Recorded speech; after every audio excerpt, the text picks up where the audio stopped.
പ്രിയപ്പെട്ടവരെ, വിശുദ്ധ ഗ്രന്ഥത്തിൽ നിന്ന് ഒരിക്കലും മറക്കുകയില്ലാത്ത ഒരു നല്ല കാര്യമാണ് നിങ്ങളോട് പറയാൻ ആഗ്രഹിക്കുന്നത്. ഈ വിഷയം തന്നെ നമ്മളുടെ പ്രാർത്ഥന എളുപ്പം ദൈവസന്നിധിയിലെത്താനുള്ള ഒരു വഴി ബൈബിൾ പഠിപ്പിക്കുന്ന കാര്യമാണ് പറയുന്നത്. അപ്പൊ ഞാനിങ്ങനെ ചിന്തിച്ചിട്ടുണ്ട്, ഇനിയും ഈ ബൈബിളിനകത്ത് ഇനിയും നമ്മൾ അറിയാത്ത കുറേ കാര്യങ്ങൾ ഇനിയും കിടപ്പുണ്ട്. ഈ വിഷയം ഞാനിത് കിട്ടാനുള്ള കാരണം, ഒരിക്കൽ പ്രാർത്ഥനയിൽ ഞാനിങ്ങനെ ഓർത്തു, ദൈവം തൻ്റെ മക്കളിലേക്ക് അനുഗ്രഹം വരാനുള്ള ഒരുപാട് വഴികൾ, ഒരു വഴിയല്ല ഒരുപാട് വഴികൾ വിശുദ്ധ ഗ്രന്ഥത്തിൽ കൊടുത്തിട്ടുണ്ട്. നമ്മൾ അതത്രയും കാര്യമായിട്ട് അത് വായിക്കാത്തത് കൊണ്ട് ഇത് പലർക്കും നമുക്കത് വെളിപ്പെട്ട് കിട്ടില്ല. പക്ഷെ ചില സമയങ്ങൾ ദൈവസന്നിധിയിൽ ചെലവിടുമ്പോൾ, ചില മണിക്കൂറുകൾ ദൈവസന്നിധിയിൽ നമ്മൾ മാറ്റിവെക്കുമ്പോൾ, ചില ദൈവവചനങ്ങളിൽ ഇന്നുവരെ ആരും ചിന്തിച്ചിട്ടില്ലാത്ത ഒരു ആത്മീയ വഴി, അനുഗ്രഹം കിട്ടാനുള്ള ഒരു വഴി ദൈവം ഒരുക്കി വച്ചിരിക്കുന്നത് എനിക്ക് കാണാനിടയായി. അത് ബൈബിളിൽ പുറപ്പാട് പുസ്തകത്തിൽ 32-ാം അധ്യായമാണ്. ഇത് വളരെ ശ്രദ്ധയോടെ കേട്ടാൽ നിങ്ങൾക്കത് ഒരുപാട് പ്രതീക്ഷയും നിങ്ങൾ പ്രാർത്ഥിക്കുന്ന കാര്യത്തിൽ വേഗത്തിൽ ദൈവം ഇടപെടുമെന്ന് ഞാൻ വിശ്വസിക്കുന്നു. കാരണം ഈ ബൈബിളിൽ ഇതുപോലെ പ്രാർത്ഥിച്ച ഈ വ്യക്തിയുടെ ജീവിതത്തിൽ ദൈവം വേഗത്തിൽ ഇടപെട്ടു. പറഞ്ഞേ ഹല്ലേലൂയ. അവർക്ക് പറയാം ഹല്ലേലൂയ. പുറപ്പാട് പുസ്തകം 32-ാം അധ്യായത്തിൽ മോശ സീനായ് മലയിലേക്ക് കയറിപ്പോയ സംഭവമാണ്. മോശ സീനായ് മലയിൽ കയറിപ്പോയി. മലയിൽ കയറിയിട്ട് നിശ്ചിത സമയം കഴിഞ്ഞിട്ടും മോശ സീനായ് മലയിൽ നിന്ന് ഇറങ്ങി വരാത്തൊരു സമയം ഉണ്ടായപ്പം ഈ മലയുടെ അടിഭാഗത്ത് നിന്ന, താഴ്ഭാഗത്ത് നിന്ന ജനങ്ങൾ മുഴുവൻ മോശയ്ക്ക് എന്തോ പറ്റിപ്പോയി എന്നും പറഞ്ഞ് ജനങ്ങൾ പിറുപിറുക്കാനും മോശയിൽ നിന്ന് അകലാനും അതിനേക്കാൾ കൂടുതൽ ദൈവത്തിൽ നിന്ന് അകലാനും തീരുമാനമെടുത്തൊരു സമയമാണ്. ഈ സമയത്ത് ഈ ജനങ്ങൾ ചെയ്തത്, അവരുടെ എല്ലാം കഴുത്തേലും കാതിലും കിടക്കുന്ന സ്വർണം ഊരി മേടിച്ച് ഉരുക്കി വാർത്തിട്ട് കാളയുടെ ഒരു സ്വർണം കൊണ്ടുള്ള ഒരു കാളക്കുട്ടിയെ ഉണ്ടാക്കി. ഇത് ഉണ്ടാക്കാൻ ഉപയോഗിച്ച സ്വർണം അവരുടെ കാതിലും കഴുത്തിലും കിടന്ന സ്വർണം ഊരി അത് ഒരു സ്വർണം കൊണ്ടുള്ള ഒരു കാളക്കുട്ടിയുടെ രൂപത്തിൽ ഉണ്ടാക്കിയിട്ട് ദൈവത്തെ മറന്ന് ഈ കാളക്കുട്ടിയുടെ ചുവട്ടിൽ നിന്നുകൊണ്ട്, താഴെ നിന്നുകൊണ്ട് ഇവര് മുഴുവൻ നൃത്തം ചെയ്യാനും കാളക്കുട്ടിയെ ദൈവമായി കണ്ട് ആരാധിക്കാനും തുടങ്ങി. ഇത് കണ്ടപ്പോൾ മലയുടെ മുകളിൽ, സീനായി മലമുകളിൽ നിൽക്കുന്ന മോശയോട് ദൈവം ഒരു കാര്യം പറയുവാണ്, ഈ ജനത്തെ ഞാൻ നശിപ്പിക്കും. കാരണം ഈജിപ്തിൽ നിന്ന് പുറത്തു കൊണ്ടുവന്ന ഈ ജനം പുറത്ത് മരുഭൂമിയിലൂടെയും ചെങ്കടലിലൂടെയും നയിച്ച ദൈവത്തിന്റെ കരം ഇവർ മറന്ന് ഇതാ ഒരു കാളക്കുട്ടിയുടെ സ്വർണ്ണ വിഗ്രഹത്തിന്റെ മുമ്പിൽ കടന്ന് ഇതാ ദൈവം എന്നും പറഞ്ഞ് അവര് പ്രാർത്ഥിക്കുന്നു. എന്റെ ക്രോധം ആളിക്കത്തുകയാണ്. അപ്പോൾ ദൈവം ഇസ്രായേൽ ജനത്തെ നശിപ്പിക്കാൻ തീരുമാനമെടുത്ത വിവരം ദൈവം മോശയോട് പറഞ്ഞു. ഹല്ലേലൂയ. ശ്രദ്ധിച്ചോ, മോശയോടാണിത് പറഞ്ഞത്. ഇത് പറഞ്ഞപ്പോൾ മോശ അന്നേരെ കയറി 3 തരം പ്രാർത്ഥനകൾ നടത്തി. ദൈവസന്നിധിയിൽ 3 തരം പ്രാർത്ഥനകൾ. 2 പ്രാർത്ഥനകൾക്കും ദൈവം ഒരു മറുപടിയും കൊടുത്തില്ല. അപ്പോഴാണ് ദൈവം ഇനി നിങ്ങളോട് പറയാൻ ഉദ്ദേശിക്കുന്ന വേഗത്തിൽ അത്ഭുതം നടക്കുന്ന ഒരു പ്രാർത്ഥന മോശ വഴി ദൈവം പഴയ നിയമത്തിൽ വെളിപ്പെടുത്തിയത്. അവർക്ക് പറയാമോ ഹല്ലേലൂയ. ദൈവത്തിന്റെ ക്രോധം, ശ്രദ്ധിച്ചോ, ദൈവത്തിന്റെ ക്രോധം ഇസ്രായേൽ ജനത്തെ നശിപ്പിച്ചു കളയാൻ തീരുമാനമെടുത്ത ദൈവത്തിന്റെ ക്രോധം ആളിക്കത്തുമ്പം മോശ ചെയ്തത് ഇങ്ങനെയാണ്. 9-ാമത്തെ തിരുവചനം, 32-ാം അധ്യായം 11-ാമത്തെ തിരുവചനം. മോശ കർത്താവിനോട് കാരുണ്യം യാചിച്ചുകൊണ്ട് പ്രാർത്ഥിച്ചു. അപ്പൊ മോശ ഒന്നാമത് പ്രാർത്ഥിച്ചത് ഇങ്ങനെയാണ്, ദൈവത്തിന്റെ കാരുണ്യം യാചിച്ചുകൊണ്ട് പ്രാർത്ഥിച്ചു. ഹല്ലേലൂയ. ഈ വിഷയം നോക്കിക്കോ, ദൈവം ഒരു മറുപടിയും കൊടുത്തില്ല. ദൈവത്തിന്റെ കാരുണ്യം അപേക്ഷിച്ച് മോശ ദൈവത്തോട് പ്രാർത്ഥിച്ചിട്ട് ഒരനുഗ്രഹവും ദൈവം മോശയോട് പറഞ്ഞില്ല. എന്നാ ഓക്കെ, ഞാൻ എൻ്റെ കരുണ നിങ്ങളിലേക്ക് വർഷിക്കാം, എൻ്റെ ക്രോധം ഞാൻ മാറ്റുന്നു, അവരിലേക്ക് ഞാൻ കരുണയും അനുഗ്രഹവും കൊടുക്കാൻ പോവാ, ഒന്നും പറഞ്ഞില്ല. മോശയുടെ ഒന്നാമത്തെ പ്രാർത്ഥന കഴിഞ്ഞു, അതിന് റിസൾട്ട് ഇല്ല, കിട്ടിയില്ല. മോശ ഉടനെ അടുത്ത പ്രാർത്ഥന, ഒന്നാമത് പ്രാർത്ഥിച്ചത് കാരുണ്യം യോജിച്ചുകൊണ്ടാണ്. ഈ പ്രാർത്ഥന തെറ്റാണെന്നല്ല കേട്ടോ പറയുന്നത്, ഇതിനെല്ലാം ശക്തിയുണ്ട്. പക്ഷെ അതിനേക്കാൾ വേഗത്തിൽ ഒരാളുടെ ജീവിതത്തിൽ അനുഗ്രഹം വരുന്നൊരു പ്രാർത്ഥനയിലേക്കാണ് ഇത് ചെന്ന് നിൽക്കുന്നത്. ഉടനെ മോശ വീണ്ടും 32-ാം അധ്യായം 12-ാമത്തെ വചനത്തിൽ മോശ ദൈവസന്നിധിയിൽ മധ്യസ്ഥ പ്രാർത്ഥന നടത്തി. രണ്ടാമത്തെ മോശയുടെ പ്രാർത്ഥന എങ്ങനത്തെ പ്രാർത്ഥനയാണ്? മധ്യസ്ഥ പ്രാർത്ഥനയാണ്. മധ്യസ്ഥം അപേക്ഷിച്ച് മോശ പ്രാർത്ഥിച്ചു, ദൈവം ഒരു മറുപടിയും കൊടുത്തില്ല. ഒന്നാമത്തെ പ്രാർത്ഥന ഏതാണ്? കാരുണ്യം ചോദിച്ചു പ്രാർത്ഥിച്ചു. 2, മാധ്യസ്ഥം തേടി പ്രാർത്ഥിച്ചു. മൂന്നാമത്തെ പ്രാർത്ഥന നിങ്ങൾ വളരെ ശ്രദ്ധയോടെ കേട്ടോ, ഒരു പ്രത്യേക രീതിയിലാണ്. 2 തരത്തിൽ പ്രാർത്ഥിച്ചിട്ടും മോശയ്ക്ക് ഒരു ഉത്തരവും കിട്ടിയില്ല. മൂന്നാമത്തെ പ്രാർത്ഥന ഇങ്ങനെയാണ്, 13-ാമത്തെ വചനം. ഇങ്ങനെയാണ് മോശ ദൈവത്തോട് പറഞ്ഞത്, അവിടുത്തെ ദാസന്മാരായ അബ്രാഹത്തെയും ഇസഹാക്കിനെയും യാക്കോബിനെയും ഓർക്കണമേ. ആരെ ഓർത്താ മതി? 3 പേരെ ഓർക്കണമെന്ന് ആര് പറഞ്ഞു?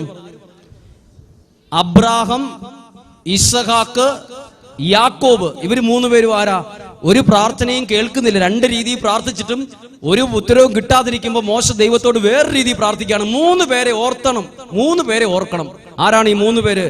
അബ്രാഹത്തിന്റെ ദൈവം, ഇസഹാക്കിന്റെ ദൈവം, യാക്കോബിന്റെ ദൈവം. ദൈവം പോലും അറിയപ്പെടുന്നത് ആരുടെ പേരിലാ?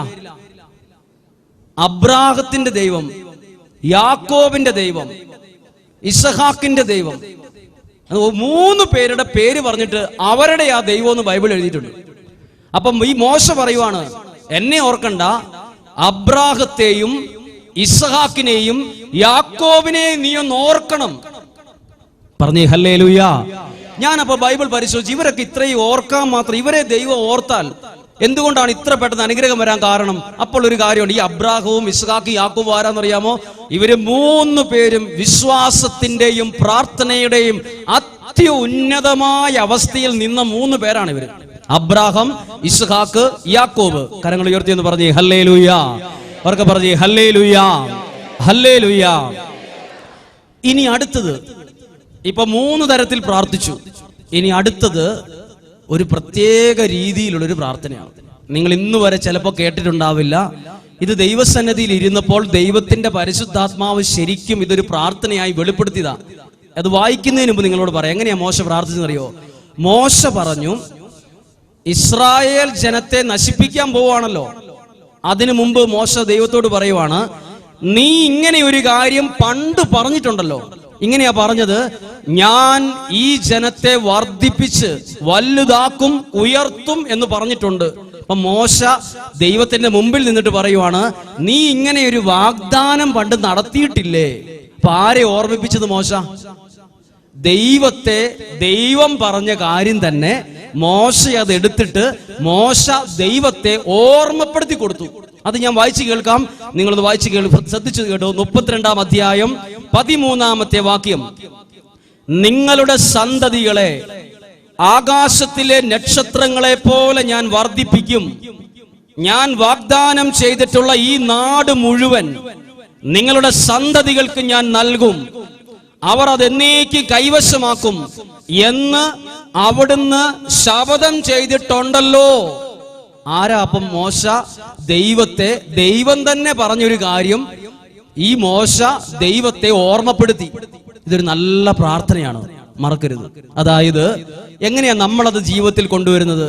നമ്മൾ എപ്പോഴെങ്കിലും ഒറ്റയ്ക്കാവുകയാണെങ്കിൽ, സങ്കടത്തിലിരിക്കുക, ഒരൊറ്റപ്പെട്ട അവസ്ഥയിലാണെങ്കിൽ നമ്മൾ പ്രാർത്ഥിക്കണം. ആകെ ഒരു ഒറ്റപ്പെട്ട പോലെ തോന്നുവാണെങ്കിൽ പ്രാർത്ഥിക്കണം, ദൈവമേ ഒരിക്കലും അങ്ങ് അനാഥനായി വിടുകയില്ലെന്ന് അങ്ങ് പറഞ്ഞിട്ടുണ്ടല്ലോ.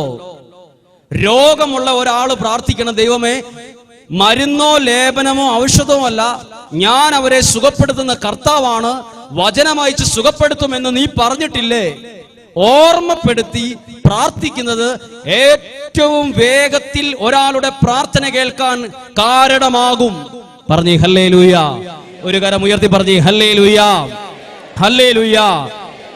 ഈ മോശ 3 പ്രാവശ്യം പ്രാർത്ഥിച്ചിട്ടും ദൈവം ഒരു പ്രാർത്ഥനയ്ക്ക് മറുപടി കൊടുത്തിട്ടില്ല. പക്ഷെ ഈ കാര്യം മോശ ദൈവം പറഞ്ഞ കാര്യം ഓർമ്മപ്പെടുത്തി പ്രാർത്ഥിച്ചപ്പോൾ എഴുതിയിരിക്കുന്നത്, പെട്ടെന്ന് കർത്താവ് ശാന്തനായി തന്റെ ജനത്തിനെതിരെയുള്ള തീരുമാനത്തിൽ നിന്ന് ദൈവം പിന്മാറി. പെട്ടെന്നൊരു അനുഗ്രഹത്തോടെ വന്നു. പ്രിയപ്പെട്ടവരെ, നമുക്കെല്ലാവരുടെയും ഒരു ആഗ്രഹമാണ്, എൻ്റെ കുടുംബം വേഗത്തിൽ അനുഗ്രഹം പ്രാപിക്കണം, എൻ്റെ ജീവിതം അനുഗ്രഹം പ്രാപിക്കണം. അത് പതുക്കെ 10 വർഷം കഴിഞ്ഞിട്ടല്ല, വേഗത്തിൽ. അതിനൊരു നല്ല വഴിയാണ് ദൈവം പറഞ്ഞ കാര്യം തന്നെ ദൈവവചനത്തെ ഓർമ്മപ്പെടുത്തി പ്രാർത്ഥിക്കണം. ഹല്ലേലൂയ. അവർക്ക് പറഞ്ഞേ ഹല്ലേലൂയ.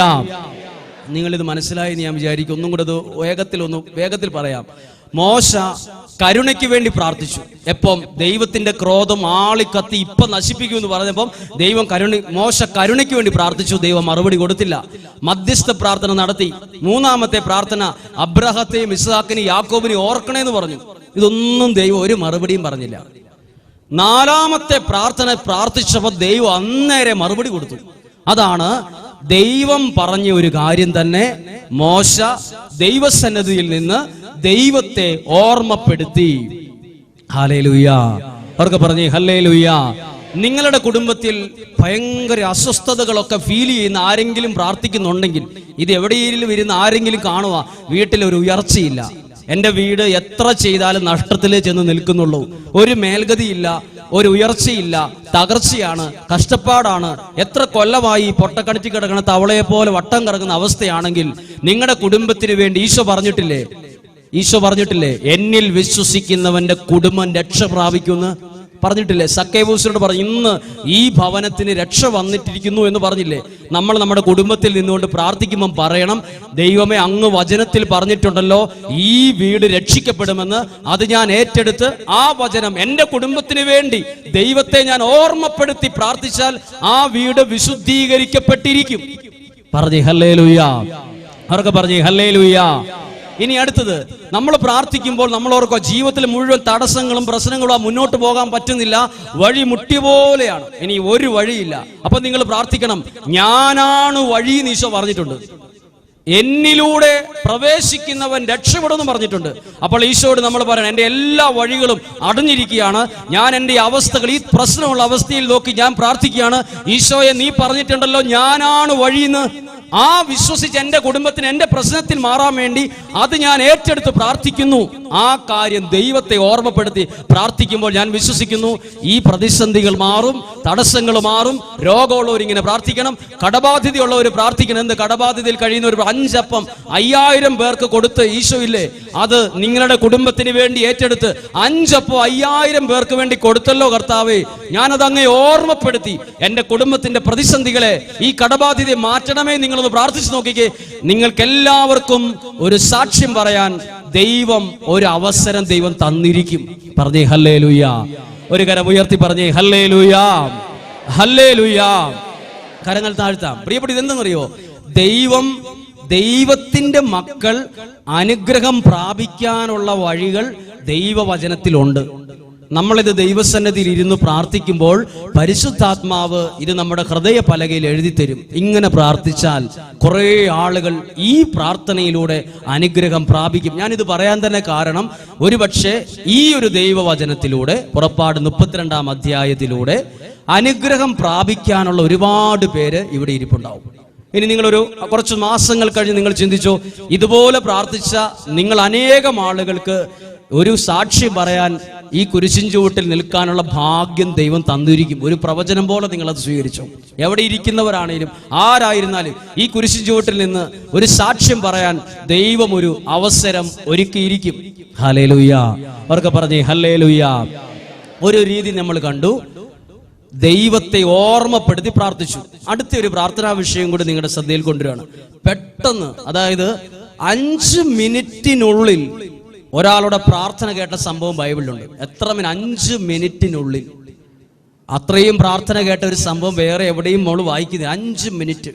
അതായത് അത് 2 രാജാക്കന്മാരുടെ പുസ്തകം 20-ാം അധ്യായത്തിലാണ് 5 മിനിറ്റ് കൊണ്ട് ഒരാളുടെ പ്രാർത്ഥന കേട്ടു. 5 മിനിറ്റ്. അത് നിസ്സാരമായ ഒരു കടബാധ്യത മാറിയെന്നോ ഒരു ചെറിയൊരു രോഗം മാറിയെന്നൊന്നുമല്ല, വലിയൊരു അവസ്ഥയിൽ നിന്ന് പെട്ടെന്ന് അത്ഭുതം നടന്നൊരു സംഭവം. അത് ഹെസക്കിയ എന്ന വ്യക്തിയെ കുറിച്ചാണ്.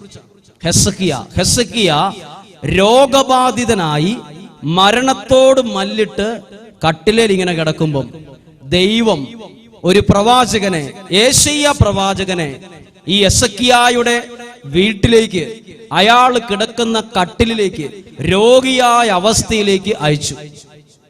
എന്നിട്ട് ദൈവം യേശയ്യായോട് പറഞ്ഞു, നീ ചെന്ന് ഹെസക്കിയായോട് പറ, എല്ലാ കാര്യം ക്രമപ്പെടുത്തിക്കോ, പെട്ടെന്ന് മരിക്കും. ഇതാരാ പറഞ്ഞത്? പ്രവാചകനല്ല പറഞ്ഞത്, ദൈവമാണ് പറഞ്ഞത്. അപ്പൊ ഇനി യാതൊരു മാറ്റവും ഇല്ലാത്ത കാര്യമാണ്. ഇത് കേട്ടപ്പം നമ്മൾ ആരെങ്കിലും ഇങ്ങനെ കേൾക്കുന്നേ നമ്മൾ എങ്ങനെയാ പ്രാർത്ഥിക്കുള്ളൂ? ദൈവമേ, ആ രോഗം, ആ മരണം മാറിപ്പോണേന്നേ പ്രാർത്ഥിക്കുള്ളൂ. ഹെസക്കിയ മാറിപ്പോകണം എന്ന് പ്രാർത്ഥിച്ചില്ല. നമ്മൾ ഈ ലോകത്തിലെ ആരിങ്ങനെ ഒരു വിഷയം കേട്ടാലും നമ്മളോട് പറയുക, നിങ്ങൾക്കൊരു തകർച്ച വരാനുണ്ട്. നമ്മൾ പ്രാർത്ഥിക്കുന്നത് എങ്ങനെയാ? തകർച്ച മാറിപ്പോണേന്നാണ്. രോഗം വരാൻ സാധ്യതയുണ്ടെന്ന് പറഞ്ഞാലോ രോഗം മാറിപ്പോണേന്ന് പ്രാർത്ഥിക്കും. നിങ്ങളുടെ കുടുംബത്തിലേക്ക് ഒരു പരാജയം വരുന്നതായിട്ട് കാണുന്നുണ്ടല്ലോ എന്ന് ആരെങ്കിലും പറഞ്ഞാൽ നമ്മൾ അന്നേരം പ്രാർത്ഥിക്കും, ആ പരാജയം മാറിപ്പോണേന്ന്. ഹെസക്കിയായോട് പറഞ്ഞു, നീ മരിക്കും, പെട്ടെന്ന് മരിക്കും എന്ന് പറഞ്ഞപ്പം പ്രാർത്ഥിക്കേണ്ടത് എങ്ങനെയാ? ആ മരണം മാറിപ്പോണേന്നല്ലേ പ്രാർത്ഥിക്കേണ്ടത്. പക്ഷേ ഹെസക്കിയ ദൈവമക്കളെ ഇന്നും ജീവിക്കുന്ന നമ്മളെ ഒരു പുതിയ പ്രാർത്ഥന പഠിപ്പിച്ചിട്ടുണ്ട് കേട്ടോ. ഇങ്ങനെയാണ് പ്രാർത്ഥിച്ചത്. അതെല്ലാവർക്കും പ്രാർത്ഥിക്കാൻ പറ്റില്ല കേട്ടോ. 20-ാം അധ്യായം 3-ാമത്തെ വാക്യം, ഹെസക്കിയ ചുവരിലേക്ക്, ഭിത്തിയുടെ അടുത്തേക്ക് മുഖം തിരിച്ചുകൊണ്ട് കർത്താവിനോട് പ്രാർത്ഥിച്ചു, മരണം മാറിപ്പോണേ, രോഗം സുഖമാകണേ. നല്ല പ്രാർത്ഥിച്ചത് കേട്ടോ. കർത്താവേ, ഞാൻ എത്ര വിശ്വസ്തമായും ആത്മാർത്ഥതയും കൂടിയാണ് ഇത്രയും നാള് അങ്ങയുടെ മുമ്പിൽ പ്രവർത്തിച്ചത് എന്ന് ഒന്ന് ഓർക്കണമേ എന്ന് പറഞ്ഞു. ഇതാണ് പ്രാർത്ഥന. എന്താ പ്രാർത്ഥിച്ചത്? രോഗം പിടിപെട്ട് മരണത്തിന്റെ വക്കിൽ നിൽക്കുമ്പോൾ യേശയ്യ പ്രവാചകൻ വഴി ദൈവം പറഞ്ഞു, നീ മരിക്കൂന്ന് പറഞ്ഞപ്പോൾ മരിക്കല്ലേ, രോഗം മാറിപ്പോണേ, സുഖപ്പെടുത്തണേന്നൊന്നും പ്രാർത്ഥിച്ചില്ല. ഹെസക്കിയ പ്രാർത്ഥിക്കുകയാണ്, ദൈവമേ, ഞാൻ ഇത്രയും നാള് എത്രയോ വിശ്വസ്തയോടും ആത്മാർത്ഥതയോടും സത്യസന്ധതയോടും കൂടി ജീവിച്ചെന്നുള്ള കാര്യം നീ ഒന്ന് ഓർക്കണമെന്ന് ദൈവത്തോട് പറഞ്ഞു. അന്നേരം തന്നെ മരണം വരുമെന്ന് പ്രവചിച്ചു പറഞ്ഞ് യേശയ്യ പ്രവാചകൻ വീട്ടിൽ നിന്ന് ഇറങ്ങുന്നതിന് മുമ്പ് ദൈവം യേശയ്യയോട് പറഞ്ഞു, പോയി അവനോട് പറ, അവന്റെ ആയുസ് 15 വർഷം കൂടെ നീട്ടിയിരിക്കുന്നു, വേഗം പോയി പറയാൻ പറഞ്ഞു. 5 മിനിറ്റിനുള്ളിൽ ഹെസക്കിയായുടെ പ്രാർത്ഥന കേട്ടു. എന്താണ് പ്രാർത്ഥന കേൾക്കാനുള്ള കാരണം? ഹെസക്കിയായിക്ക് ജീവിച്ചിരുന്ന സമയത്ത് 3 കാര്യങ്ങൾ അവകാശപ്പെടാനുണ്ടായിരുന്നു. ഒന്നത് വിശ്വസ്തതയും ആത്മാർത്ഥതയും നന്മയും. ഇവിടെ ഇരിക്കുന്ന എത്ര പേർക്ക് ദൈവത്തോട് പറയാൻ പറ്റും, ദൈവമേ, ഈ 32 വയസ്സ് വരെ എത്രയോ വിശുദ്ധിയോടും വിശ്വസ്തയോടും കൂടി ജീവിച്ചെന്ന് അങ്ങേക്ക് അറിയാലോ. അങ്ങനെ പ്രാർത്ഥിച്ചാൽ, ഈ ലോകത്തിൽ ഏറ്റവും വിശുദ്ധരുടെ മാധ്യസ്ഥം തേടി പ്രാർത്ഥിച്ചാൽ പെട്ടെന്ന് അനുഗ്രഹം കിട്ടുന്ന പ്രാർത്ഥനയെ നമ്മൾ വിശ്വസിക്കുന്നത് യൂദാശ്ലീഹായുടെ മാധ്യസ്ഥം, പാന്ത്രേപ്പിയോയുടെ മാധ്യസ്ഥം. ഇത് കേട്ടിട്ട് എല്ലാവരും കേൾക്കണം. നമ്മളെ ഓടുന്നത് എന്താ? യൂദാശ്ലീഹയുടെ പള്ളിയിൽ പോയി എന്ത് കാര്യം പ്രാർത്ഥിച്ചാലും പെട്ടെന്ന് 9 നൊവേന ചൊല്ലി പ്രാർത്ഥിച്ചു, നമ്മുടെ ജീവിതത്തിൽ ഇടപെടും, തർക്കമില്ലാത്ത കാര്യമാണ്. എന്നാൽ അതിനേക്കാൾ വേഗത്തിൽ ദൈവം ഇടപെടും എന്തുണ്ടെങ്കിൽ യൂദാശ്ലീഹായുടെ ജീവിതകാലത്തെ വിശുദ്ധിയുടെയും വിശ്വസ്തതയുടെയും മാധ്യസ്ഥ ശക്തിയാണ് നമ്മൾ മേടിച്ചെടുക്കുന്നത് പ്രാർത്ഥിച്ച്. എന്നാൽ നമുക്ക് തന്നെ 50 വയസ്സ്, 60 വയസ്സ്, 70 വയസ്സ്, 30 വയസ്സ്, 20 വയസ്സ് വരെ ജീവിക്കുന്ന നമുക്ക് ദൈവത്തോട് പറയാൻ പറ്റുമോ? 20 വയസ്സ് വരെ ദൈവമേ, അങ്ങേക്ക് അറിയാലോ, എത്രയോ വിശുദ്ധിയോടെ ഞാൻ ജീവിച്ചെന്ന് അങ്ങേക്ക് അറിയാലോ എന്ന് പറയാൻ ധൈര്യമുള്ളവര് വളരെ കുറവാണ്. അങ്ങനെ ഒരു ധൈര്യം ഉണ്ടെങ്കിൽ നമ്മൾ എവിടെയും പോകണ്ട. 5 മിനിറ്റിനുള്ളിൽ നമ്മൾ പ്രാർത്ഥിച്ചാൽ എത്ര വലിയ അത്ഭുതവും നമ്മുടെ ജീവിതത്തിൽ നടന്നിരിക്കും. പക്ഷേ ഇതുപോലൊരു ജീവിത വിശുദ്ധിയുടെ ഡിപ്പോസിറ്റ് നമുക്ക് വേണം. പറഞ്ഞേ ഹല്ലേലൂയാ. ഒരു കരം ഉയർത്തി പറഞ്ഞേ ഹല്ലേലൂയാ, ഹല്ലേലൂയാ. കരങ്ങൾ താഴ്ത്തി ഒന്ന് കേട്ടെ. ഹെസക്കിയ എന്നാ പ്രാർത്ഥിച്ചു? ഒന്നും കൂടെ ഒന്ന് ശ്രദ്ധിച്ച് കേട്ടാൽ നിങ്ങൾക്ക് വലിയൊരു പ്രയോജനപ്പെടും. ഹെസക്കിയ പ്രാർത്ഥിച്ചു, രോഗം മാറണം, പ്രാർത്ഥിച്ചില്ല. മരണം ഉണ്ടാകരുത്, പ്രാർത്ഥിച്ചില്ല. ഇതൊന്നും പ്രാർത്ഥിച്ചില്ല. ഇത്രേ പറഞ്ഞുള്ളൂ, ദൈവമേ, നീ ഒന്ന് ഓർക്കണം. അപ്പൊ എനിക്കൊരു നല്ല ബോധ്യം കിട്ടി. ഇനി തൊട്ട് നമ്മൾ 50 നോമ്പ് കൃത്യമായിട്ട് എടുക്കുന്ന ആൾക്കാരാണ് നമ്മളൊക്കെ. ഞാനും ഈ പ്രാവശ്യം 50 നോമ്പ് കർശനമായിട്ട് എടുത്തു. പല സ്ഥലത്തും ധ്യാനത്തിന് ചെന്നപ്പോൾ അവിടെയുള്ള ആൾക്കാർ ചോദിച്ചു, അത് കുഴപ്പമില്ല അച്ഛാ, ഇത് കൂട്ടിക്കോ. ഞാൻ പറഞ്ഞു വേണ്ട, ഞങ്ങളുടെ കൂടെയുള്ള എല്ലാവരും കർശനമായ നോമ്പെടുത്തു. അങ്ങനെ പ്രാർത്ഥിച്ചു കഴിഞ്ഞപ്പോൾ എനിക്കൊരു നല്ല ബോധ്യം കിട്ടി. ഇനി എന്താവശ്യം വന്നാലും ഞാൻ ദൈവത്തോട് പറയും. എന്ത്? കഴിഞ്ഞ 2019 50 നോമ്പ് എത്രയോ വിശ്വസ്തയോടെ എടുത്ത ഒരാളാണ് ഞാൻ. അത് നീ ഒന്ന് ഓർക്കണം. ദൈവത്തിന് അത് ഓർക്കാതിരിക്കാൻ പറ്റില്ല. നമ്മൾ കഴിഞ്ഞ ഒരു വർഷം കൃത്യമായി വിശുദ്ധിയോടെ ജീവിച്ച ഒരാളാണെങ്കിൽ ധൈര്യപൂർവ്വം പറ, എൻ്റെ വീട്ടിലിപ്പം ഭയങ്കര പ്രതിസന്ധിയിലാണ് ഉള്ളത് കർത്താവേ, ഞാൻ കഴിഞ്ഞ ഒരു വർഷം എൻ്റെ കുടുംബം എങ്ങനെയാ ദൈവസന്നിധിയിൽ ജീവിച്ചതെന്ന് നീ ഒന്ന് ഓർത്തു നോക്കിക്കേ. അന്നേരം നിങ്ങളുടെ ജീവിതത്തിൽ ദൈവം തൊടുന്ന അനുഭവം ഉണ്ടായിരിക്കും. അതാണ് വിശുദ്ധരുടെ മാധ്യസ്ഥം തേടി പ്രാർത്ഥിച്ച് അനുഗ്രഹം പ്രാപിക്കുന്നതിനേക്കാൾ വേഗത്തിൽ നമ്മുടെ ജീവിതത്തിൽ അനുഗ്രഹം വരാനുള്ള മറ്റൊരു വഴിയാ. ഹെസക്കിയ വേറെ ആരുടെയും മാധ്യസ്ഥം തേടി പ്രാർത്ഥിച്ചോ? ഹെസക്കിയ മാധ്യസ്ഥം തേടി പ്രാർത്ഥിക്കരുതെന്നല്ല, ഹെസക്കിയ ഇവിടെ മറ്റൊരു പ്രാർത്ഥനാ രീതി കൂടി നമുക്ക് പഠിപ്പിക്കുക. മറ്റൊരു പ്രാർത്ഥന, നമ്മുടെ ജീവിത വിശുദ്ധിയുടെ യോഗ്യത ഏറ്റവും ശക്തമായ യോഗ്യതയാണ്. പറഞ്ഞേ ഹല്ലേലൂയ. ഒരു കരം ഉയർത്തി എന്ന് പറഞ്ഞേ ഹല്ലേലൂയ, ഹല്ലേലൂയ. അങ്ങനെ നിങ്ങൾക്കുണ്ടെങ്കിൽ ഇനി മുതൽ നിങ്ങൾക്ക് പ്രാർത്ഥിക്കാം ഇങ്ങനെ ധൈര്യപൂർവ്വം. എങ്ങനെ? ഇന്നു മുതൽ നിങ്ങൾ ഈ ഒരു വർഷം നല്ല വിശ്വസ്തയോടും വിശുദ്ധിയോടും പ്രാർത്ഥനയോടും കൂടെ ജീവിച്ച് നിങ്ങൾക്ക് ഒരു വർഷം കഴിയുമ്പോൾ നിങ്ങളുടെ കുടുംബത്തിൽ ഒരു പ്രത്യേക ആവശ്യം വന്നു, പെട്ടെന്ന് ഒരു കുറച്ച് പൈസയുടെ ആവശ്യം വന്നു, നിങ്ങൾക്ക് ധൈര്യപൂർവ്വം ദൈവത്തോട് പറയാം, ദൈവമേ ഇത്ര വിശ്വസ്തയോടും വിശുദ്ധിയോടും കൂടിയാ കഴിഞ്ഞ 2 വർഷമായിട്ട് ഞാൻ ജീവിച്ചേ. ഇതുപോലെ ഞാൻ എല്ലാ പ്രാർത്ഥനയിലും പങ്കെടുത്തത്. ഞാനും എൻ്റെ കുടുംബവും ഇതുവരെ 7:30 സമയത്ത് പ്രാർത്ഥന മുടക്കിയിട്ടില്ല, ദൈവവചനം വായിക്കാതിരുന്നിട്ടില്ല. ഞാൻ അത്ര വിശുദ്ധിയോടും വിശ്വസ്തയോടും ദൈവവചനത്തിലാണ് ജീവിച്ചത്. ദൈവമേ എൻ്റെ കുടുംബത്തിന് വേണ്ടി നീ അതൊന്ന് ഓർക്കണമേ. ആ കഷ്ടത മാറിയിരിക്കും, ആ പ്രതിസന്ധി മാറിയിരിക്കും, ആ തടസ്സം മാറിയിരിക്കും. അത് വിശ്വാസത്തോടെ ഏറ്റെടുത്തെന്ന് പറഞ്ഞേ ഹല്ലേലൂയാ. അവർക്ക് പറഞ്ഞേ ഹല്ലേലൂയാ. കരങ്ങൾ താഴ്ത്തി 2 പ്രാർത്ഥന. പഴയ നിയമത്തിൽ മോശ ദൈവത്തോട് പറഞ്ഞു, നീ വാഗ്ദാനം ചെയ്ത കാര്യം ഒന്ന് ഓർക്കണേ എന്ന് പറഞ്ഞു. 1. 2 ഹെസക്കിയ പറഞ്ഞു, എന്റെ ജീവിതകാലത്ത് ഞാൻ ജീവിച്ചത് എങ്ങനെയെന്ന് ഒന്ന് ഓർക്കണം. ഒരു കാര്യം കേട്ടെ, നമ്മളെടുക്കുന്ന പ്രാർത്ഥനയും നമ്മളെടുക്കുന്ന വിശുദ്ധമായ ജീവിതവും വിശ്വസ്തതയും സത്യസന്ധതയും പ്രാർത്ഥനയും നമ്മൾ ബാങ്കിലിടുന്ന പണം പോലെ ഒരു ഡിപ്പോസിറ്റാ. നമ്മുടെ പേരിൽ ഒരു 10 ലക്ഷം രൂപ ബാങ്കിൽ ഉണ്ടെന്ന് കരുതുക. അത് നമുക്ക് എപ്പോൾ വേണേലും എടുക്കാം. അത് നമ്മുടെ പേര് കിടക്കുന്ന പൈസയാ. അതിന് പലിശ അടക്കം കിട്ടിക്കൊണ്ടിരിക്കുന്ന പൈസയാണ്. നമുക്ക് തോന്നുക 1 ലക്ഷം രൂപ അതിനകത്ത് ഇപ്പോൾ എടുക്കണം, ഈ കാര്യം ചെയ്യാൻ. നമുക്ക് എപ്പോഴും എടുക്കാൻ പറ്റുന്ന നമ്മൾ ഡിപ്പോസിറ്റ് ചെയ്ത പണം, നമ്മുടെ ജീവിത വിശുദ്ധിയും നമ്മുടെ പ്രാർത്ഥനയും നമ്മുടെ വിശ്വസ്തതയും സ്വർഗത്തിൽ ദൈവസന്നിധിയിൽ നിക്ഷേപിക്കുന്ന ഡിപ്പോസിറ്റാ. ഇത് നമ്മൾ എടുക്കണം. ഒരാവശ്യം വരുമ്പോൾ ദൈവമേ ഇതുപോലെ ഞാൻ പ്രാർത്ഥിച്ചിട്ടില്ലേ, ഞാൻ ഇങ്ങനെ ദൈവസന്നിധി നിന്നിട്ടില്ലേ. ഇപ്പൊ ഞാനാണ് എൻ്റെ ജീവിതത്തിൽ പ്രശ്നം വന്നാൽ ഞാൻ ഉറപ്പായിട്ട് പറയും, ഞാൻ ദൈവവചനത്തിന് വേണ്ടി ഇത്രയും ശക്തമായി ഒരുങ്ങി ഇവിടെ വന്ന് വചനം പറഞ്ഞത് നീ ഓർക്കണം, എനിക്കൊരു രോഗം തരരുത്. നമ്മുടെ ജീവിതത്തിലെ ചില കാര്യങ്ങൾ വരുമ്പോൾ നമ്മൾ ദൈവസന്നിധി ജീവിച്ച കാര്യം ദൈവത്തെ ഓർമ്മപ്പെടുത്തി പ്രാർത്ഥിക്കുന്നത് ഏറെ എളുപ്പത്തിൽ അത്ഭുതം നടക്കുന്ന പ്രാർത്ഥനയാണ്. ഈ 2 വിഷയങ്ങളും നിങ്ങൾക്കൊരു വളരെ പ്രയോജനപ്പെട്ടിരിക്കും. പറഞ്ഞേ ഹല്ലേലൂയാ. അവർക്ക് പറഞ്ഞേ ഹല്ലേലൂയാ. ഒരു കാര്യം കൂടി പറഞ്ഞ് ഈ വിഷയം അവസാനിപ്പിക്കുകയാണ്. അതായത് നമ്മുടെ വീടുമായി ബന്ധപ്പെട്ട ഒരു കാര്യമാണ്. വീടുമായി ബന്ധപ്പെട്ട ഈ വിഷയം പറയാൻ കാരണം എന്നെ ഇത് വളരെയേറെ സ്വാധീനിച്ചു. ഈ വിഷയം ഒരു 10-12 കുടുംബങ്ങളെ ഇതിനോടകം ശക്തമായി സഹായിച്ചു. അതുകൊണ്ടാണ് ഇത് കൃത്യമായിട്ട് പറയാൻ കാരണം. ഒരു 10-12 കുടുംബങ്ങളെ ഇപ്പോൾ ഇനി പറയാൻ പോകുന്ന വിഷയങ്ങൾ ശക്തമായി സ്വാധീനിച്ചു. ഒന്നാമത്തെ ഒരു ഉദാഹരണം, ഒരു കോൺട്രാക്ടറാണ്. അദ്ദേഹത്തിന്റെ കടബാധ്യത കേട്ടാൽ ഒരിക്കലും ആ കടബാധ്യത വീട്ടാൻ പറ്റാത്തൊരു കടബാധ്യതയിൽ കിടക്കുന്ന ഒരു മനുഷ്യൻ. അദ്ദേഹം റോഡിന്റെ ടാറിങ്ങുമായി ബന്ധപ്പെട്ട് കോൺട്രാക്ടറായിരുന്നു. പക്ഷെ അദ്ദേഹത്തിന് ഒരുപാട് പൈസ, 12 കോടി രൂപയോളം കടത്തിലാണ്. അദ്ദേഹത്തിന്റെ സ്ഥലവും വീടും മുഴുവൻ എത്ര വില കെട്ടി വിറ്റാലും ഒരു 5 കോടി രൂപയെ കിട്ടത്തുള്ളൂ. ബാക്കി എങ്ങനെയെന്നുള്ള കാര്യത്തിന് ഒരു ശതമാനം പോലും സാധ്യതയില്ലാത്ത ഒരു വിഷയമാണ്. അപ്പോൾ ഈ ഒരു കുടുംബം പ്രാർത്ഥിക്കാനായിട്ട് വരികയാണ്. കോടികൾ കടം. നമ്മുടെ ബുദ്ധി കൊണ്ട് നമ്മളോട് ചോദിച്ചാൽ നമ്മൾ പറയും, നിങ്ങൾ നന്നായിട്ട് പ്രാർത്ഥിക്കുക, ഞങ്ങൾ നിങ്ങൾക്ക് വേണ്ടി പ്രാർത്ഥിക്കും. ഇതിൽ കൂടുതൽ ഉത്തരവില്ല വേറെ പറയാൻ. കാരണം വിൽക്കാൻ 10 വേറെ കുറെ സ്ഥലം ഉണ്ടെങ്കിൽ നമുക്കൊക്കെ സ്ഥലം വിറ്റ് കടം വീട്ടാനൊക്കെ പറയാം. ഇത് മുന്നിൽ ഒരു സാധ്യതയില്ല.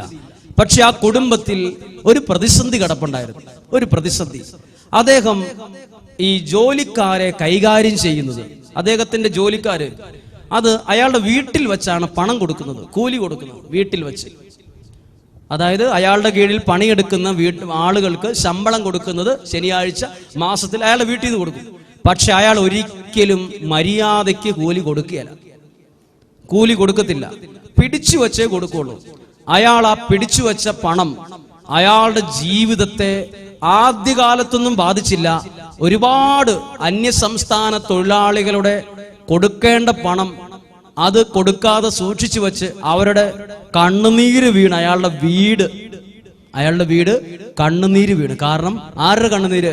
പണിക്കാരുടെ കണ്ണുനീര്. ഇവിടെ നിങ്ങളുടെ കൂടെ നിങ്ങളുടെ വീട്ടിൽ പണിയെടുക്കുന്ന ആരേലും ഉണ്ടെങ്കിൽ അവനൊരു 10 രൂപ കുറച്ച് കൊടുത്തിട്ട് ആ വ്യക്തിയുടെ കണ്ണുനീര് നമ്മുടെ പറമ്പിലോ വീട്ടിലോ വീഴരുത്. അവൻ 500 രൂപ കൂലി ഉണ്ടെങ്കിൽ 450 മതി, പൊക്കോ, 50 പിന്നെ തരാം. എപ്പം? പിന്നെ 50 രൂപ നമ്മുടെ വീട്ടിൽ പിടിച്ച് ഉണ്ടെങ്കിൽ അത് 500 ആണ്, 510 കൊടുക്കാൻ പറ്റുമെങ്കിൽ കൊടുക്കണം. കാരണം അവൻ നമ്മുടെ വീട്ടിൽ രാവിലെ തൊട്ട് വൈകുന്നേരം വരെ വെയിലും കൊണ്ട് പണിയെടുത്തിട്ട് കൂലി വേണമെന്ന് കൈ നീട്ടി മേടിക്കുമ്പം 400 രൂപ കൊടുത്തുണ്ടെങ്കിൽ 100 രൂപയ്ക്ക് വേണ്ടി അവന്റെ മനസ്സൊന്ന് വേദനിക്കും. അങ്ങനെ ഒരുപാട് പേരുടെ വേദന അയാളെ കൊണ്ടുചെന്ന് എത്തിച്ചത് നമ്മൾ ഒരിക്കലും ബുദ്ധി കൊണ്ട് ചിന്തിച്ചാൽ ഉത്തരം കിട്ടാത്ത അത്രയും കടബാധ്യതയിൽ, ഭയങ്കര കടബാധ്യതയാണ്. അപ്പോൾ ഇവരുടെ വീടുമായി ബന്ധപ്പെട്ട് കിടക്കുന്ന തടസ്സമാണ്. അപ്പോൾ ഈ വീടിന്റെ പ്രശ്നം മാറാൻ ഒരു പ്രാർത്ഥനാ രീതി ആ വ്യക്തിക്ക് നിർദ്ദേശിച്ചു കൊടുത്തതാണ് ഉൽപ്പത്തി പുസ്തകത്തിലുള്ളത്. അത് ഉൽപ്പത്തി പുസ്തകം 25-ാം അധ്യായത്തോടനുബന്ധിച്ച് യാക്കോബിന്റെ കോവണി എന്നൊരു 28-ാം അധ്യായം 10 മുതലുള്ള തിരുവചനങ്ങളാണ്. ഈ വഴിയാണ് ഞാൻ അദ്ദേഹത്തോട് പറഞ്ഞു കൊടുത്തത്. നിങ്ങൾക്ക് പ്രയോജനപ്പെടുമെങ്കിൽ അത് നിങ്ങളെ ഉപകരിക്കും, നിങ്ങൾക്ക് സഹായമാകും. ഒരു ദിവസം യാക്കോബ് സൂര്യൻ അസ്തമിച്ചപ്പം ഒരിടത്ത് ഒരു കല്ലെടുത്ത് തലയണയാക്കി വെച്ചിട്ട് അവിടെ കിടന്നുറങ്ങി. ഉറങ്ങാൻ കിടന്നപ്പം യാക്കോബിന് ഒരു ദർശനമുണ്ടായി. ഒരു കോവണി. കോവണിയുടെ പ്രത്യേകത, കോവണി നമ്മുടെ ഭാവനയിൽ ഒന്നെങ്കിൽ ഏണി എന്ന് പറഞ്ഞാൽ അത് മുളക് പറിക്കാനൊക്കെ കയറുന്ന അത് ഏണി. കോവണി എന്ന് പറയുമ്പോൾ 2 തട്ടുകൾ അടിച്ചാണ് കോവണി. യാക്കോബ് ഒരു സ്വപ്നം കാണുവാണ്. കിടക്കുന്ന സ്ഥലത്ത് ചുവടുറപ്പിച്ചിരിക്കുന്ന ഒരു കോവണി, അതിന്റെ അറ്റം പോയി നിൽക്കുന്നത് ആകാശത്ത് സ്വർഗത്തിന്റെ അത്രയും ഉയരമുള്ള ഒരു കോവണി. ചുമ്മാ ഒരു കോവണി മാത്രമല്ല, അതിൽ നിന്ന് കുറെ പേര് ദൂതന്മാർ ഇറങ്ങുന്നു. ഒരു സൈഡിൽ കൂടെ ഇറങ്ങുന്നു, ഇപ്പുറ സൈഡിൽ കൂടെ കയറിപ്പോകുന്നു. അപ്പൊ ഞാൻ ഒരിക്കൽ പ്രാർത്ഥനയിൽ ദൈവത്തോട് ആലോചിച്ചു, ഇതെന്താണ് ഈ കോവണി കൊണ്ട് ദൈവം വചനത്തിലൂടെ ഉദ്ദേശിച്ചത്? അപ്പോൾ ഒരു വിശുദ്ധന്റെ അനുഭവമാണ് ബൈബിളിലൂടെ എനിക്കത് മനസ്സിലാക്കാൻ കഴിഞ്ഞത്. ഒരു സംഭവം, ഫിലിപ്പ് നേരി എന്ന് പറഞ്ഞ വിശുദ്ധൻ, അദ്ദേഹം പ്രാർത്ഥിക്കുന്ന സമയത്ത് കാണുമായിരുന്നു കോവണി എന്ന് പറയുന്നത് അതൊരു ഭക്തന്റെ പ്രാർത്ഥനാ ജീവിതമാണ്. കോവണി നമ്മൾ ശരിക്കും കരങ്ങൾ ഉയർത്തിപ്പിടിച്ചാൽ ഏകദേശം ഒരു കോവണിയുടെ രീതിയാണ്.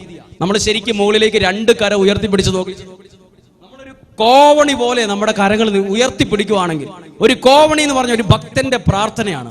അതായത് ഒരു ഭക്തന്റെ പ്രാർത്ഥന സ്വർഗത്തിൽ നിന്ന് അനുഗ്രഹം കൊണ്ടുവരുന്ന പ്രാർത്ഥനയാണ്. അത് ഈ വ്യക്തിയുടെ പ്രാർത്ഥന സ്വർഗത്തിൽ എത്തിക്കുന്നതുമാണ്. 2 കാര്യങ്ങൾ ഒരു പ്രാർത്ഥനയിൽ. നിങ്ങളുടെ വീട്ടിൽ പ്രാർത്ഥിക്കുമ്പോൾ 2 കാര്യം നടക്കുന്നുണ്ട്. 7:30 മുതൽ 8 മണി പ്രാർത്ഥിക്കുന്ന നിങ്ങളുടെ കുടുംബത്തിൽ നിങ്ങൾ കാണുന്നില്ല. പക്ഷെ നിങ്ങളുടെ വീടിരിക്കുന്ന സ്ഥലത്ത് തൊട്ട്, നിങ്ങൾ പ്രാർത്ഥനാ മുറിയിൽ തൊട്ട് സ്വർഗത്തിലെ ദൈവസന്നിധിയിൽ വരെ എത്തി നിൽക്കുന്ന ഒരു കോവണിയാണ് നിങ്ങളുടെ കുടുംബത്തിൽ നിങ്ങൾ ആ പ്രാർത്ഥനയിലൂടെ സ്ഥാപിക്കുന്നത്. അതായത് ദൈവവും ഞാനും എൻ്റെ വീടുമായി ഒരു നല്ല ബന്ധം. പറഞ്ഞേ ഹല്ലേലൂയ. ഒരു കാര്യം അറിയാമോ? പ്രാർത്ഥിക്കുന്നതനുസരിച്ച് ദൈവത്തോടുള്ള നമ്മുടെ ബന്ധത്തിൽ ആഴം കൂടിക്കൊണ്ടിരിക്കും. പ്രാർത്ഥിക്കുന്നതനുസരിച്ച് നമ്മുടെ ദൈവാശ്രയത്വം കൂടും. അപ്പോൾ ഇത്രയും കോടി കടബാധ്യതയുള്ള ഈ മനുഷ്യനോട് പറഞ്ഞു, നിങ്ങളുടെ വീട്ടിൽ പ്രാർത്ഥിക്കണം. അന്ന് അയാൾ പറഞ്ഞു, ജോലി തിരക്ക് ഉണ്ടായിരുന്ന സമയത്ത്, കോൺട്രാക്ടർ ആയിരുന്ന സമയത്ത് ജോലിക്കാര്, അതിന്റെ വർക്ക്, അതിന്റെ പണം, ഇതിന്റെ കൈകാര്യം ഒരിക്കലും പ്രാർത്ഥിക്കാൻ ഒത്തിരുന്നില്ല. ഒരുപാട് പേരുടെ കണ്ണുനീര് മാത്രം അയാളുടെ വീട് വിശുദ്ധീകരിക്കപ്പെടാൻ കാരണമായി. അദ്ദേഹത്തോട് പറഞ്ഞു, കുടുംബത്തിൽ നിങ്ങളുടെ പ്രാർത്ഥനാ മുറിയിൽ ഒരു കോവണി വേണം. എന്ത് കോവണി? സ്വർഗത്തോളം എത്തുന്ന ഒരു കോവണി. അതിലൂടെ ദൂതന്മാര് കയറുകയും ഇറങ്ങുകയും വേണം. അങ്ങനെ പ്രാർത്ഥന തുടങ്ങി. അയാളുടെ ജീവിതത്തെ അത് വല്ലാതെ സ്വാധീനിച്ചു. അയാളുടെ കുടുംബത്തിൽ നിന്ന് ഓരോ ഘട്ടം ഘട്ടമായി തടസ്സങ്ങളും പ്രതിസന്ധികളും മാറി അയാളുടെ ജീവിതത്തെ ദൈവം അനുഗ്രഹിക്കാൻ തുടങ്ങിയ വിവരം, പൂർണ്ണമായി കടബാധ്യത മാറിയ വിവരമല്ല ഞാൻ പറയുന്നത്, ദൈവം അയാളുടെ ജീവിതത്തെ ഏറ്റെടുക്കുന്ന അനുഭവം അയാൾക്കുണ്ടതായി അയാൾ ഫോൺ വിളിച്ച് പറയുണ്ടായി. അതായത് ശ്രദ്ധിച്ചോ, നമ്മുടെ വീട്ടിൽ എന്ത് തടസ്സങ്ങളുണ്ടെങ്കിലും യാക്കോബ് സ്വപ്നത്തിൽ കണ്ട ഒരു കോവണി അതായത് ഒരു ഭക്തന്റെ പ്രാർത്ഥനാ ജീവിതമാകുന്ന കോവടി നമ്മുടെ വീട്ടിലുണ്ടെങ്കിൽ ദൈവദൂതന്മാര് കയറുകയും ഇറങ്ങുകയും ചെയ്താൽ കുടുംബത്തിന്റെ ഏത് തടസ്സങ്ങളും മാറും. പറഞ്ഞേ ഹല്ലേലൂയ.